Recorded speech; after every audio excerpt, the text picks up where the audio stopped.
It is week 3, and the Cardinals are facing the Cowboys. What can we expect? Join me on this very early morning recording in not my own studio with my favorite guest, Cardinals beat reporter Donnie Druin. Turn up your volume.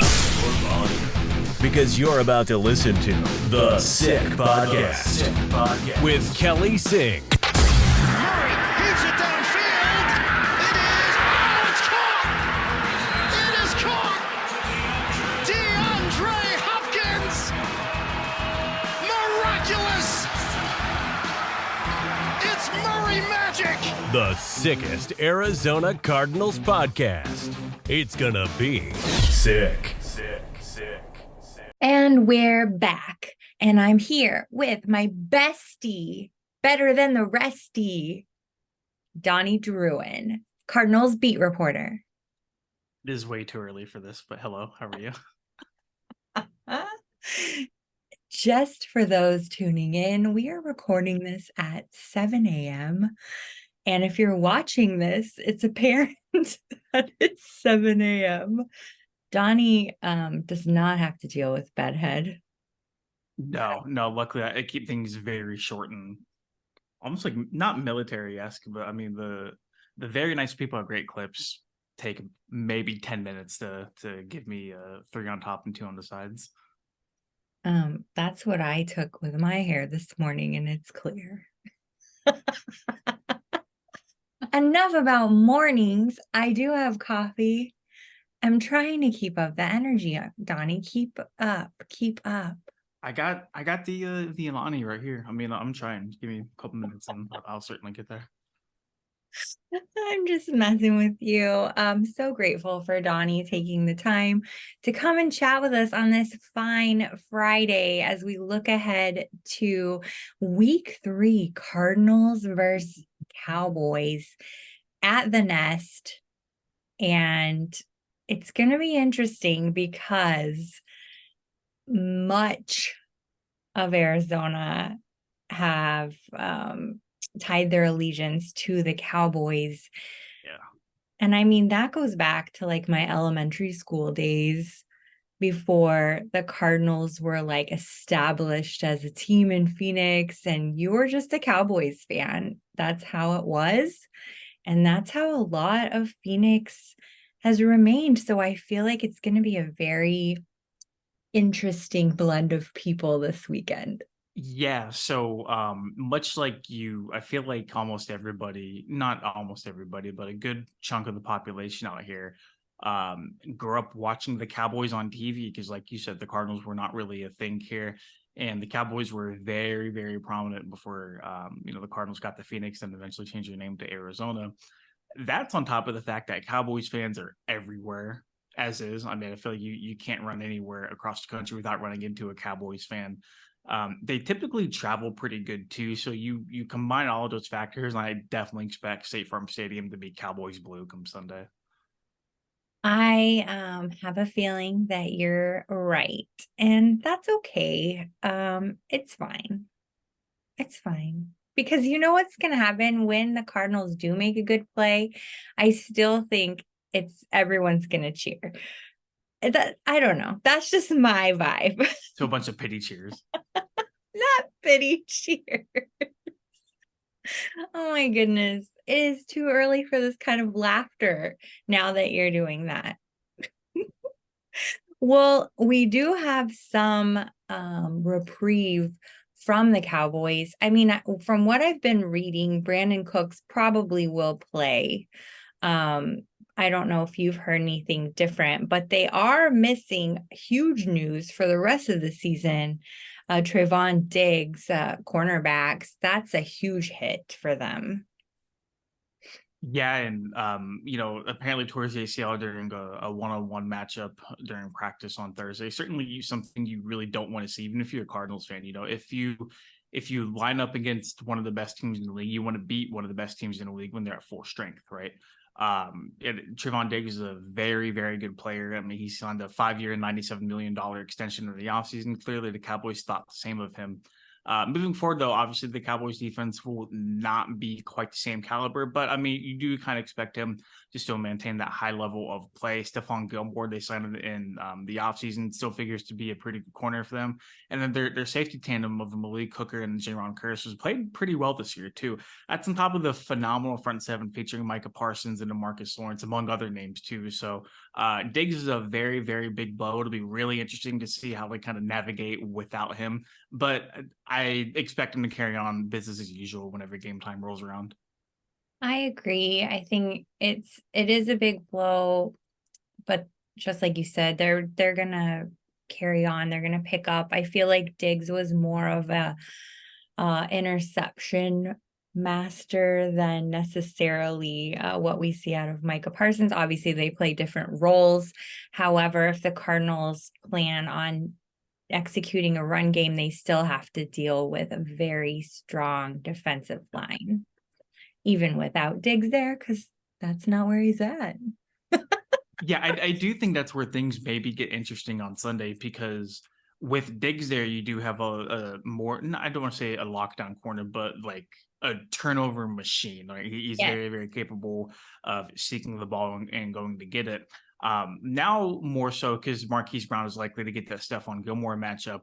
Guys like Rondo Moore and Michael Wilson are going to be a little bit more under the microscope in order to win those matchups to really test that Cowboys depth. Because you figure the Cardinals, their main thing for the first 2 weeks has been, hey, let's establish our own James Conner and try to get him going. And then hopefully the passing game opens up from that. With or without Trevon Diggs, that's going to be extremely difficult against the Dallas Cowboys front seven. But I mean, with the hit to the depth now, I feel like Josh Dobbs might be able to test him a little bit more than he might have earlier in the week whenever he was healthy. Speaking of, well, I won't get there. It was such a good transition. The Cardinals don't have very many injuries listed this week. We do have defensive linemen still out, linebackers, offensive line, but limited practice, couple of do not practices, a full practice. So we're not in terrible shape. No, not at all. Only four players on the injury report. Two of them, Carlos Watkins is one of them. I'm forgetting the other off the top of my head. Kelvin Beachum practiced fully, and then I think Lecky Fotu has Yeah, been Fotu. limited, but he's still been out there as well. So we're talking about a Cardinals defense that was missing four starters on Sunday. Two of them, LJ Collier and Buda Baker, are now on injured reserve and have to miss the Right. next four games. So Josh Woods, the inside linebacker, hasn't been there at practice. He probably isn't trending towards playing. So you'll likely see Chris Barnes opposite of Kaiser White in the middle. It'll be really interesting, and I feel like I keep saying the word interesting, to monitor how the Cardinals front seven kind of rotates and interchanges, because the last 2 weeks, Nick Corrales has done a very, very good job of getting a multiple guys in the defensive line. I think 14 and 13 were the number of people in the front seven to see at least double digit snaps. So while the injuries are indeed very, very big, I mean, they've been rotating guys in and out constantly. So you don't have to worry about lack of game time or inexperience coming into play. Dante Stills has been not a pleasant surprise, but he's played a little bit better than you'd expect out of a very late day 3 pick. Kevin Strong is a name the Cardinals seem to like as well. So they feel like they've got the guys, and they're getting Lecky Fotu back. So we'll see how they kind of assemble the pieces to the puzzle come Sunday. Yeah, I think that's the one I was looking for to come back was Fotu. I think that's important.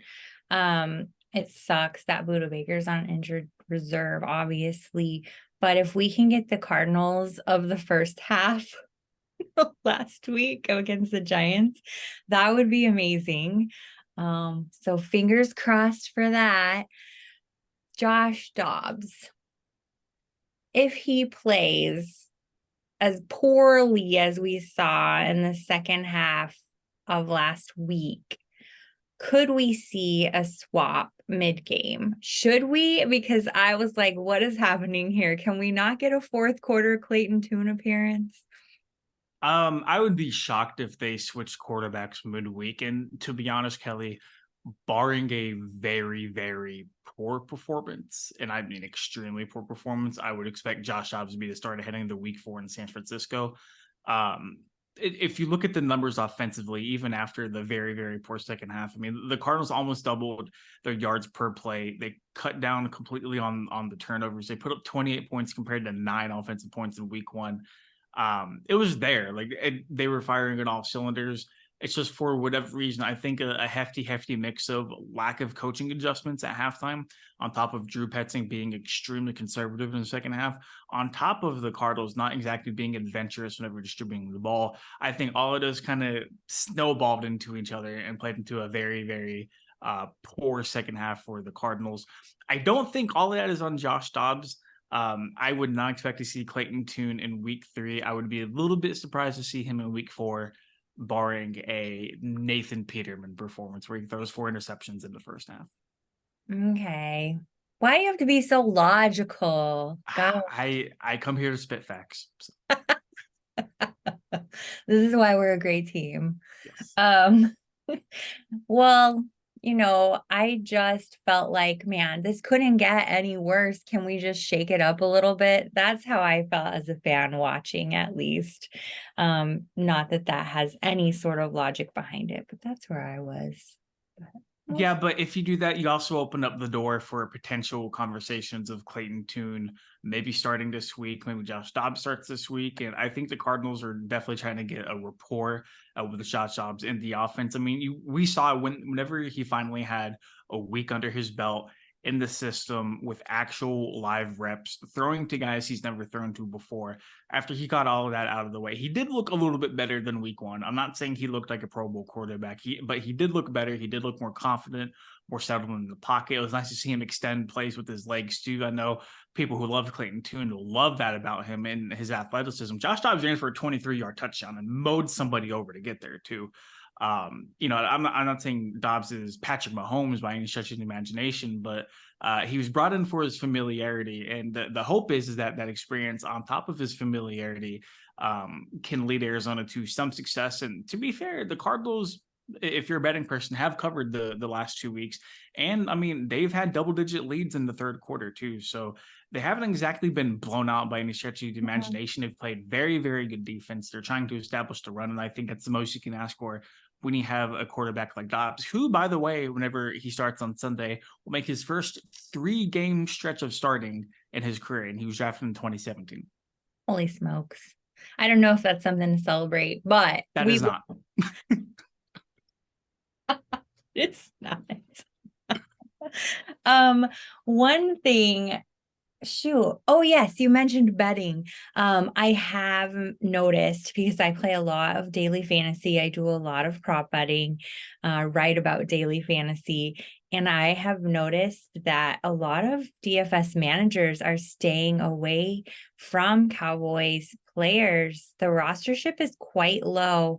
Dak Prescott's rostership is quite low, and maybe like the 4 to 6% range on DraftKings, because I think it's going up against the Cardinals defense that it is so iffy. People are like, are they actually really a good defense? What is happening? Oh my gosh, I'm not sure if I want to take that risk. And they're going with a less risky quarterback in their DFS lineup. So I kind of find a little joy in that. Yeah, that is interesting. And I was looking at their numbers, and I mean, besides CD Lamb, who like really hasn't put up monster numbers this year, a very lackluster Cowboys receiving core. I mean, Tony Pollard is the second leading receiver. I don't think Brandon Cooks played one of the 2 weeks, so his numbers are down. Michael Gallup, I think, has maybe like 2 targets to his name. Tony Pollard is very, very good on the ground. I'm not sure what his price tag is on DFS. And to be honest, you look at It's pricey. It's very pricey. And the ownership is quite high, but it's because he is super trendy. But when you compare it to like Dak Prescott, I think fans are worried, DFS fans are worried he could get the sack, he could be stopped. It's interesting. Yeah, and after 2 games, I don't think Dak has turned the ball over quite yet, but maybe people are assuming that one game he'll regress to the mean, and maybe that could come against the Cardinals. And also you look at the 40-0 win they had over the New York Giants. They had a handful of like defensive touchdowns in that game, so it's not exactly like Dak Prescott went out there and just went True. crazy, right? But like on the other side of that coin, Dak has played a very, very good football up to this point. It seems like they're a very balanced offense, and I certainly think the Cardinals do have their hands full whenever they enter State Farm Stadium. Yeah. When it comes to betting, there are just less risky quarterback options for people, but I find a little joy in that. And that's the only kind of logic that I find in it is that, there's just that wild card of a defense floating around out there in the NFL. Well, it seems like more than anything, the Cardinals are going to play good defense. And I Yeah, know that sounds weird whenever they allowed 31 points in the second half, right. but they were on the field a lot. Their offense did not help them. They were definitely gassed here in the fourth quarter whenever the Giants were just mounting Right. drive after drive on them. And we saw it in week 1 too. I mean, they're going to fly around. They're going to hit you. They can definitely get after the quarterback. I mean, I know the Cowboys lead the NFL in sacks with 10. The Cardinals are right there at 9. So they could definitely get after it. Dennis Gardeck is having a really, really strong start to the season. So not a terrible defense in Arizona at all. That's definitely something you like to see with Nick Rallis and Jonathan Gannon as well. So I hate saying this. I don't anticipate a win, but I hope that it's a fun game. And if we win, that would be amazing and fun. What are your thoughts? Yeah, I don't know. Vegas seems to know a little bit more about football than I do, and they have the Cardinals as the second worst spread in the NFL. I think it was at 12 and a half and went to 11 and a half, then it went back to 12 and a half. I would be shocked if the Cardinals won this game. I would genuinely be shocked if the Cardinals won this game on Sunday. Me too. I just hope for some entertainment. I mean, isn't that why we go to football games, is to have fun and be That's entertained? one reason. Are you not entertained? I don't know. That's all I ever think of. Let's I have love one. 300. What was that? So I love 300. Was that a good impression? Yes. I should start the show out with that. Um, give us one more piece of info. I know you have a super busy day. You're covering Suns starting to come out with basketball. You've got Cardinals, and I am ever in your debt for this. Kyler Murray has been on social media looking like the quad father out there, flexing those Flexing them. legs. What's new in Kyler Murray's world? He's making it clear that he's not tanking. He intends to play. He supports Yeah. his team. What's new? So that was Anything? the really funny thing whenever a handful of people in the national media were like, "Oh, the Cardinals, they fully intend on tanking." Which, by the way, I mean, just to make it very, very clear, head coaches and their coaching staff and their players do not tank, because if they play poorly, they're going to get cut and they cannot afford to put Right. food on their family's plate. Let's just get out there right now. So, like, this team is actively not tanking. General managers can shift a couple of pieces to the puzzle to make it where they're not going to be super competitive to try to get a better pick. But whole different discussion.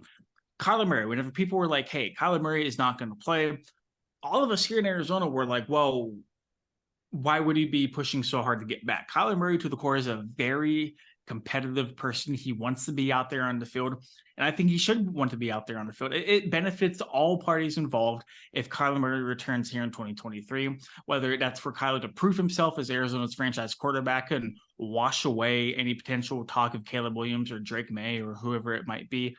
And on the other side of the coin, too, if you're the Cardinals, you are going to need Kyler to prove, if you do want to trade him, that he has trade value, and that can only come if he's on the field, healthy, and productive. So it just, for all parties involved, it did not make sense for him to sit.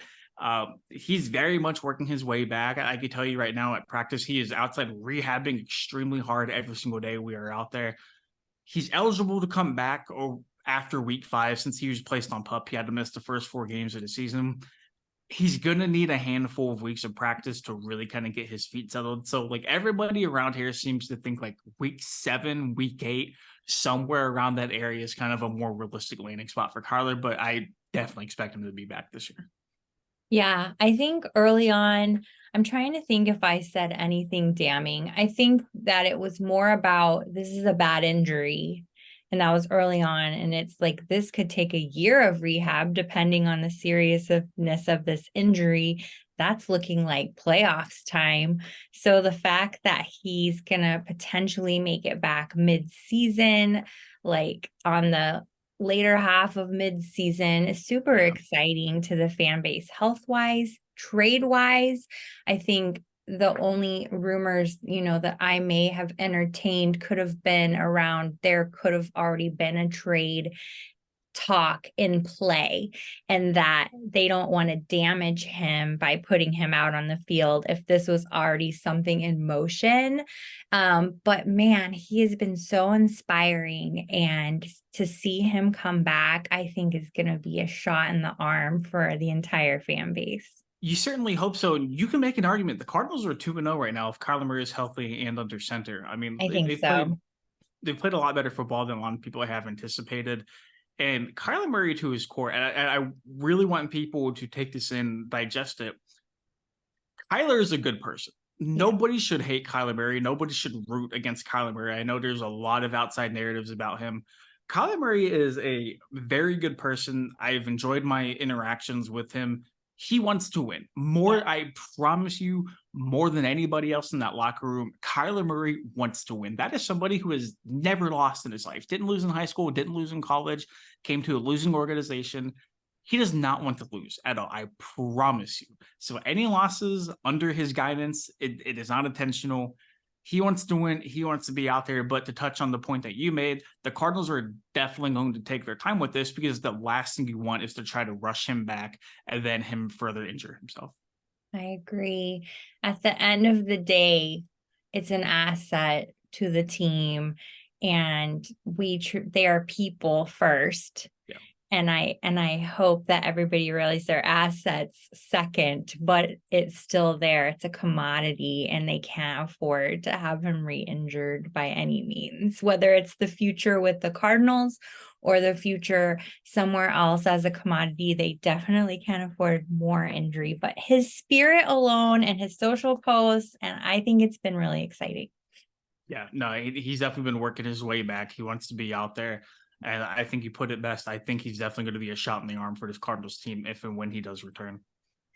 Donnie, thank you so much for this early morning chat. I can't tell you how much I appreciate you. Go out there and do all the work that you do. People, you want to see all the work that this man does? Follow him on the app formerly known as X at Donnie Druin with an IE, not a Y. Thank you. Donnie Druin, Cardinals beat reporter for SI.com. Thanks. Oh, you know what? Do you have anything going on that you want to share with us? No. Well, I just go to work every day. That's what I do. Go to work every day and write all the good stuff. Yeah, I'm working 9 to 5 like Dolly. Well, I will see everybody again next week. Monday, I put out the recap. This is not a blog post. This is a podcast. You can find me on the app formerly known as Twitter at Kelly in Phoenix. And until then, I don't know. See you later. Bye. And that's a wrap. Hope you don't miss us too much until next time. Follow The Sick Podcast with Kelly Singh on YouTube, Instagram, Facebook, Google Play, and Apple Podcasts.